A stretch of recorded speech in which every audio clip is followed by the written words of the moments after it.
नमस्कार, मैं हूं विवेक पाल और आप देख रहे हैं नव भारत टाइम्स। जयपुर अजमेर हाईवे पर हुए एलपीजी टैंकर ब्लास्ट के बाद दर्द भरी दास्तान सामने आ रही है। हादसे के बीच शवों में अपनों को ढूंढते लोगों की तस्वीर यकीनन दिल को झकझोरने वाली है। अस्पताल में झुलसे लोगों में अपनों की पहचान करते माँ बाप, भाई बहन, पति पत्नी की तस्वीरों ने कलेजे को चीर दिया। इस बीच ऐसी दर्दनाक लम्हे की तस्वीरें सामने आई जिसे देखकर और सुनकर आंखों से आंसू निकल आए। शुक्रवार को जयपुर अजमेर हाईवे पर हुए टैंकर ब्लास्ट में करीब 14 लोगों की अब तक मौत हो चुकी है। वहीं 30 से ज्यादा लोगों की हालत गंभीर है, जिनमें 28 लोग 80% से ज्यादा झुलस चुके हैं। आलम यह है कि इनमें से 5 लोग तो ऐसे हैं जिनकी अब तक पहचान नहीं हो सकी। वहीं जिन लोगों की पहचान हुई है, उस पहचान का तरीका सुनकर आप भी सहम जाएंगे। यहाँ एक पति अपनी झुलसी पत्नी के पैरों के बिछिए से उसकी पहचान कर रहा है। जरा सोचिए उसकी हालत कैसी होगी, जिन्हें अपने ही नहीं पहचान पा रहे थे। मारे गए लोगों में राजस्थान पुलिस की कांस्टेबल अनीता मीणा भी शामिल है, जो दोनों छोटे बच्चों के लिए सुबह का खाना बनाकर दूदू से स्लीपर बस में ड्यूटी के लिए जयपुर निकली थी। शायद किसी ने कल्पना भी नहीं की होगी कि अनीता के आखिरी दर्शन भी अब वो नहीं कर पाएंगे। इस अग्निकांड में कई परिवारों के चिराग उजड़ गए। अनीता अपने परिवार की इकलौती कमाऊ सदस्य थी, जो चैनपुरा में आरएसी की बी कंपनी चतुर्थ बटालियन में तैनात थी।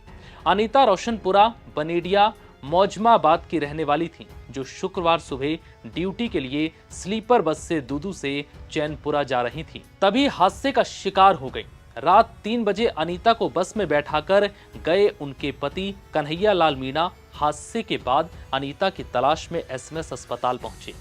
अस्पताल के कर्मचारियों ने घायलों की सूची में अनीता का नाम होने से इनकार कर दिया, लेकिन इसके बावजूद कन्हैया का मन नहीं माना और आखिरकार वो मुर्दा घर पहुंचे तो शव को देखकर जोर जोर से रो पड़े, क्योंकि वो शव के नाम पर अनीता का आधा शरीर और पैर बचा था, जिसे कन्हैया लाल ने पैरों में पहनी बिछियों के जरिए पहचाना।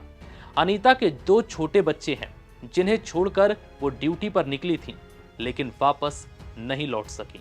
यह हादसा इतना खौफनाक और भयंकर था कि टैंकर फटने के बाद उठी आग की लपटों से कई पक्षी तक जल गए। बस और ट्रक के साथ हाईवे पर कई गाड़ियां भी आग की चपेट में आ गई। आग की तपिश से एक बाइक सवार का हेलमेट उसके चेहरे पर चिपक गया और उसकी आंख तक जल गई। घायलों के बीच एक ऐसा शव हॉस्पिटल पहुंचा जिसका केवल धड़ था, सिर और पैर गायब थे। दरअसल एलपीजी टैंकर 20 दिसंबर की सुबह अजमेर से जयपुर की ओर आ रहा था। सुबह 5:45 पर यह टैंकर भांगर रोटा स्थित दिल्ली पब्लिक स्कूल के सामने यू टर्न पर पहुंचा। टैंकर चालक ने वापस अजमेर की ओर यू टर्न लेना शुरू किया। ठीक उसी मौके पर ट्रक और टैंकर के बीच टक्कर हो गई।